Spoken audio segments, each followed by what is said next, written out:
मुरली अमृत की धारा है धारा, जो देती दुखों से किनारा। मुरली अमृत की धारा है धारा, जो देती दुखों से किनारा। भूले जीवन में हो जाए शिव बाबा मुरली में समझाए। भूले जीवन में हो जाए शिव बाबा मुरली में समझाए। ओम शांति। आज की तारीख है 1/2/2022 की साकार मुरली। बाबा के महावाक्य। मीठे बच्चे, सारे कल्प में बड़े से बड़ी हस्ती यह ब्रह्मा है। इसमें ही बाप प्रवेश करते हैं, इन्हें ही तुम्हें फॉलो करना है। प्रश्न, बाप और दादा दोनों का विशेष गुण कौन सा है जिसे तुम्हें फॉलो करना है? उत्तर, बाप निराकारी सो निरहंकारी है, तो दादा भी साकार में होते सदा निरहंकारी हैं। इतनी बड़ी हस्ती होते हुए भी कितना साधारण रहते हैं। एक और कहते यह ऊंचे से ऊंच हीरा बनाने वाले बाबा की डिब्बी है, तो दूसरी ओर कहते यह पुराने ते पुराने लॉन्ग बूट हैं जिसमें बाबा ने प्रवेश किया है। दोनों ही बच्चों की सेवा में हाजिर हैं, तो ऐसे ही बच्चों को भी फॉलो फादर कर निरहंकारी हो सेवा करनी है। गीत। ओम नमो शिवाय।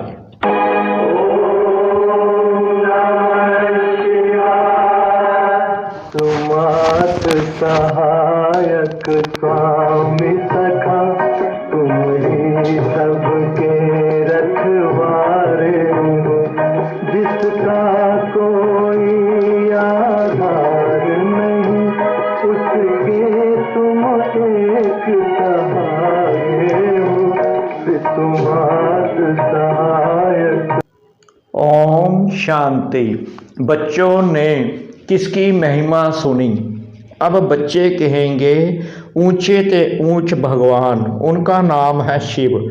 शिवाय नमः कहते हैं ना, यह तो भारतवासी जानते हैं। शिव जयंती भी मनाते हैं, महिमा भी बहुत करते हैं। तब में मातेश्वर पिता, परंतु सिर्फ इतने तक ही कहते हैं शिवाय नमः। वह मात पिता कैसे हैं, वर्षा कैसे देते हैं, यह दुनिया भर में कोई नहीं जानते। यह तो एक वंडरफुल हस्ती है। शिव बाबा है निराकार। जब तक शिव बाबा को शरीर ना मिले तो शिव बाबा क्या करेंगे? शिव बाबा तो निराकार है, निराकार की ही महिमा गाते हैं। सबसे ऊंचे ते ऊंचा उनका ठाम रहने का स्थान है। कौन सा ठाम? मूल वतन। फिर ब्रह्मा विष्णु शंकर का कौन सा ठाव है? सूक्ष्म वतन। फिर जगत अम्बा का ठाव है, यह स्थूल वतन। यह तो सब जानते हैं कि जगत अम्बा तो यहाँ की रहने वाली होगी। जगत माना ही मनुष्य सृष्टि। नाम तो बहुत अच्छा है जगत अम्बा, परंतु वह कौन है, कहाँ से आई, यह कुछ भी जानते नहीं। जान पहचान कहाँ से मिली? जरूर कोई मनुष्य हस्ती से मिलनी चाहिए जिसमें परमपिता परमात्मा आवे। निराकार आत्माएं भी साकार हस्ती में आती हैं। भल आत्मा तो जानवर में भी है, परंतु उनका कुछ भी गायन नहीं है। गायन किस हस्ती का होता है? निराकार शिव बाबा का। वह जब तक हस्ती में ना आए तो कुछ कर ना सके। आत्मा को भी जब तक हस्ती यानी शरीर ना मिले तो पाठ बजा ना सके। सिर्फ हस्ती का गायन नहीं, हस्ती में जब आत्मा आती है तब ही उनका गायन होता है। बाप कहते हैं मेरी महिमा तो सब करते हैं पतित पावन, परंतु मुझे भी मनुष्य तन चाहिए। जिसमें मैं प्रवेश करूं, बिगर हस्ती कुछ कर ना सके तो बाप भी आकर हस्ती लेते हैं, वह गर्भ में नहीं आते हैं। शिव जयंती भी गाई जाती है, परंतु शिव बाबा किस हस्ती में और कब आया यह नहीं जानते। अच्छा, रात्रि में आया, परंतु किस हस्ती में आया यह नहीं जानते। गाते भी हैं भागी रथ अर्थात भाग्यशाली रथ, तो जरूर मनुष्य हस्ती होगी। यह जो हस्ती है यानी शरीर है जिसमें परम पिता परमात्मा प्रवेश करते हैं, यह कितनी ऊंची हस्ती है। अभी तुम जानते हो कि शिव बाबा ब्रह्मा के सिवाय किसी भी हस्ती में आ नहीं सकता। परम पिता परमात्मा ब्रह्मा द्वारा ही आकर मनुष्य सृष्टि रचते हैं। जब जब भारत बहुत दुखी और भ्रष्टाचारी हो जाता है, तब परमपिता परमात्मा इस हस्ती में प्रवेश कर तुम्हें सुखी श्रेष्ठाचारी बनाते हैं। इस भागीरथ बिगर शिव बाबा भी कुछ कर नहीं सकते। कोई तो चाहिए ना। यह हस्ती शिव बाबा की है, यह ना हो तो तुम शिव बाबा से वर्षा पा नहीं सकते। गाया भी जाता है प्रजापिता ब्रह्मा अथवा त्रिमूर्ति ब्रह्मा देव देव महादेव कहते हैं। इन तीनों में भी ब्रह्मा का नाम ऊंचा क्यों? ब्रह्मा तो यहाँ ही है जिसके रथ में आते हैं। विष्णु और शंकर को तो देवता कहते हैं। अच्छा, जो ब्रह्मा है उनको देवता कहना चाहिए, वह तो है प्रजापिता ब्रह्मा। मनुष्य तन चाहिए। गाया भी हुआ है प्रजापिता ब्रह्मा द्वारा सृष्टि रचते हैं, तो जरूर ब्रह्मा मुख से ही ब्राह्मण रचेंगे। तो यह कितनी बड़ी हस्ती है, परंतु है कितनी साधारण। इतनी बड़ी हस्ती, इनका रहन सहन देखो कितना साधारण है, कितना निरंकारी है। अभी आकर तुम्हारी सेवा में उपस्थित हुआ है। देखो कैसे बैठ पढ़ाते हैं। तुम क्या पढ़ते हो? तुम कहेंगे हम राजयोग की पढ़ाई पढ़ते हैं। कौन पढ़ाते हैं? परमपिता परमात्मा। तो छोटे बड़े बूढ़े जवान सब पढ़ते हैं। यह ईश्वरीय कॉलेज है। मनुष्य से देवता अथवा विश्व का मालिक बनने का। यहाँ हम आए ही हैं पढ़ने अथवा विश्व की बादशाही लेने। लक्ष्मी नारायण जब विश्व पर राज्य करते थे तो और कोई धर्म नहीं था, ना कोई खंड था, एक ही भारत खंड था। अब फिर वह पद प्राप्त करने के लिए तुम यहाँ कैसे बैठे हो? इस पढ़ाई बिगर तुम विश्व के मालिक बन ना सको, भारत शिवालय बन ना सके। शिव बाबा ही गाया हुआ है निराकार निरहंकारी।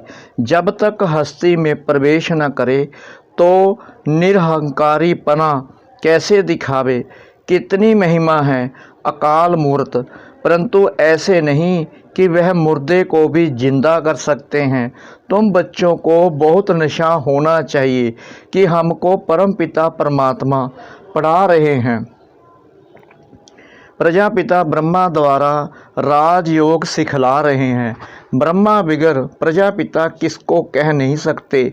ऐसे नहीं कि शिव या विष्णु प्रजापिता हैं, नहीं, ब्रह्मा ही सारे मनुष्य सृष्टि का पिता है और आत्माओं का पिता है शिव बाबा। बाकी उस पिता को तो कोई जानते ही नहीं, अपनी आत्मा को ही नहीं जानते।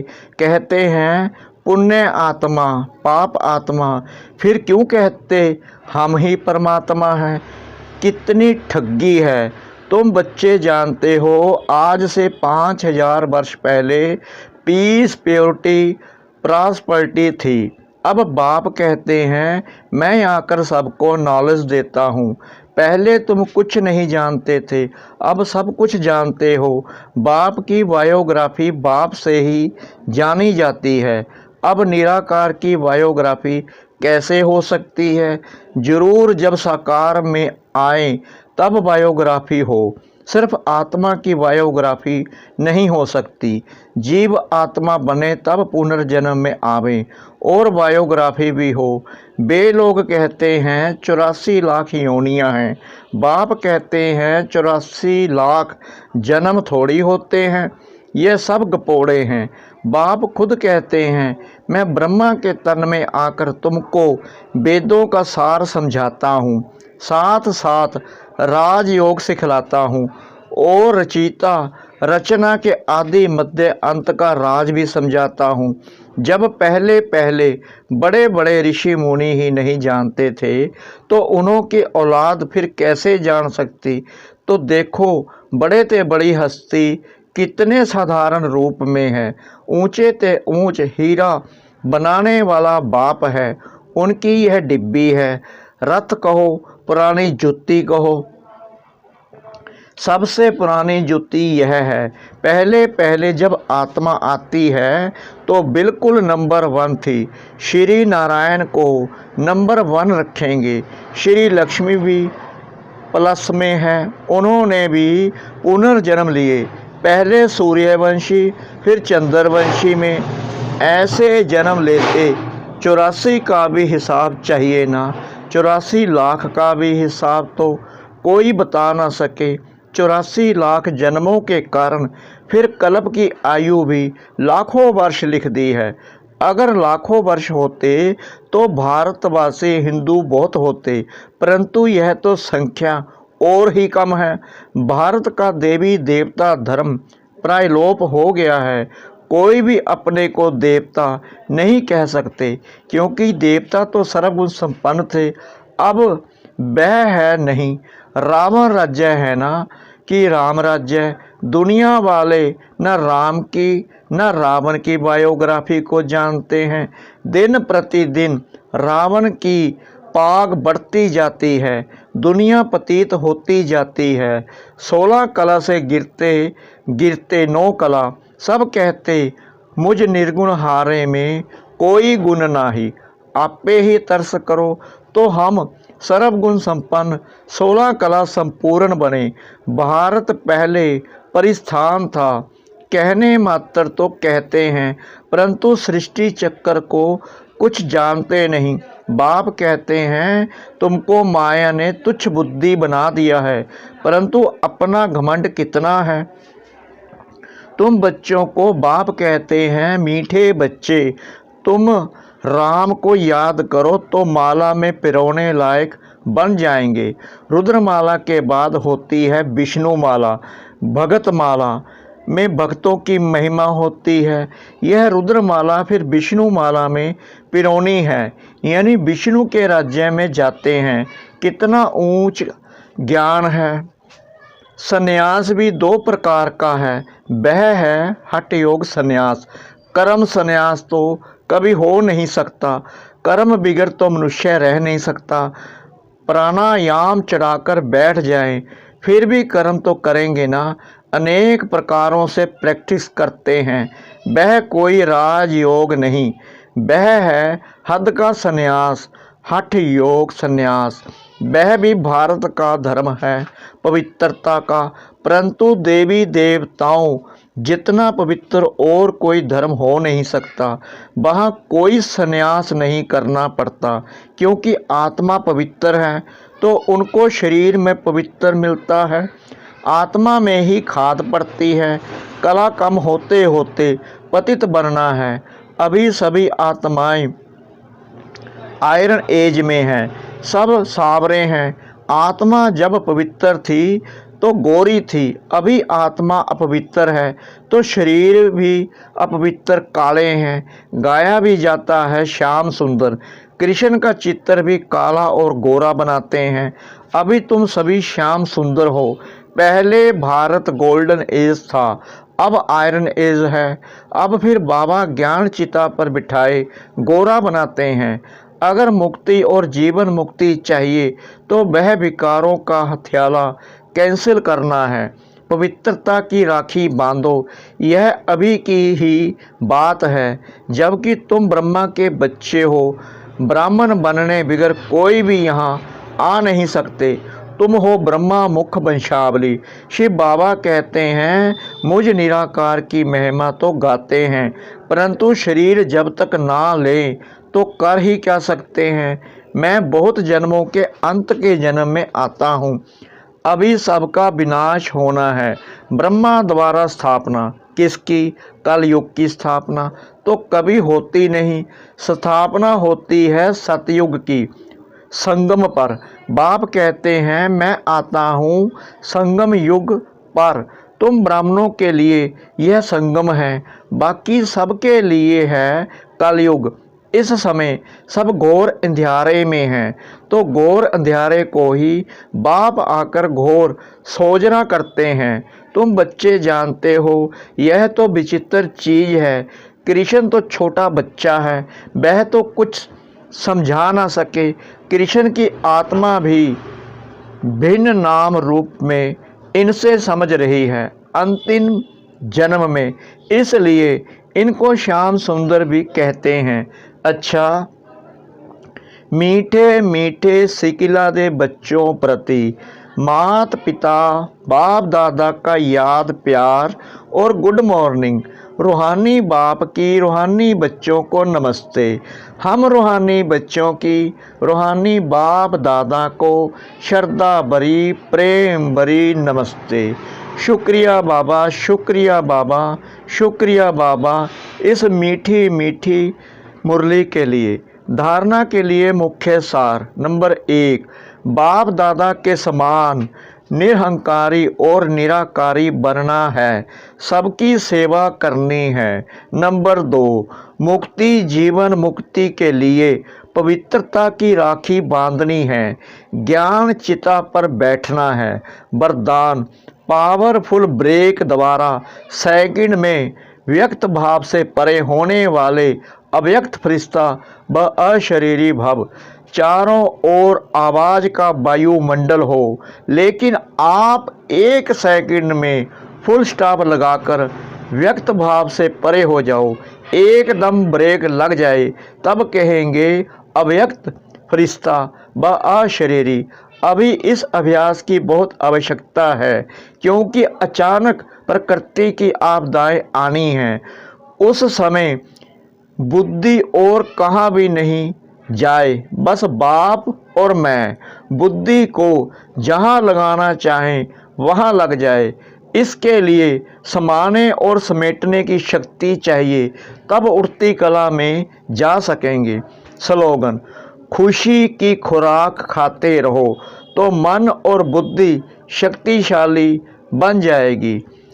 खुशी की खुराक खाते रहो तो मन और बुद्धि शक्तिशाली बन जाएगी। मातेश्वरी जी के अनमोल महावाक्य। दुनिया में अनेक प्रकारों की मत से परमात्मा की श्रेष्ठ मत। इस दुनिया में 3 प्रकार की मत है। एक है मन मत, दूसरी है गुरु मत, तीसरी है शास्त्र मत। अब विचार की बात है, मन मत, गुरु मत अथवा शास्त्र मत सभी आत्माओं की मत ठहरी, ना देवता मत ठहरी, ना परमात्मा की मत ठहरी। भल कोई देवता की मत मिले, परंतु वो मनुष्य आत्मा की मत हुई। परंतु देवताएं तो सर्वगुण संपन्न 16 कला संपूर्ण हैं, उन्हें गुरु मत शास्त्र मत की जरूरत नहीं है। उन्हें गुरु की भी जरूरत नहीं थी। गुरु किया जाता है सदगति के लिए, तो जो अधोगति में है वो गुरु कर सकते हैं, परंतु सतयुग त्रेता में अधोगति नहीं है ना, तो वहाँ गुरु करने की जरूरत नहीं है। वास्तव में सच्चा गुरु एक परमात्मा है, जो सर्व आत्माओं को सदगति देने इस ड्रामा के अंत में आता है। बाकी तो नाम मात्र गुरु हैं, क्योंकि कोई भी मनुष्य आत्मा मुक्ति और जीवन मुक्ति का रास्ता बता नहीं सकती। देवताएं भी मनुष्य से देवता बने हैं, बाकी वे कोई तीसरी आंख वाले या 4 भुजाधारी नहीं थे। लोग तो समझते हैं कि देवताएं कोई मनुष्य से भिन्न होंगे। हाँ, भिन्नता यह है कि वो 16 कला संपूर्ण होने के कारण बहुत पवित्र हैं, उन्हों के संस्कार शुद्ध थे। बाकी मनुष्य तो मनुष्य थे, मनुष्य में जब देवी गुण है तो उन्हें देवता कहते हैं। जब यह मत हमको परमात्मा द्वारा मिल रही है, हम मनुष्य मत या गुरु मत पर नहीं हैं, हम चल रहे हैं परमात्मा की मत पर। सभी आत्माओं से परमात्मा की जरूर श्रेष्ठ मत होगी। अच्छा, ओम शांति।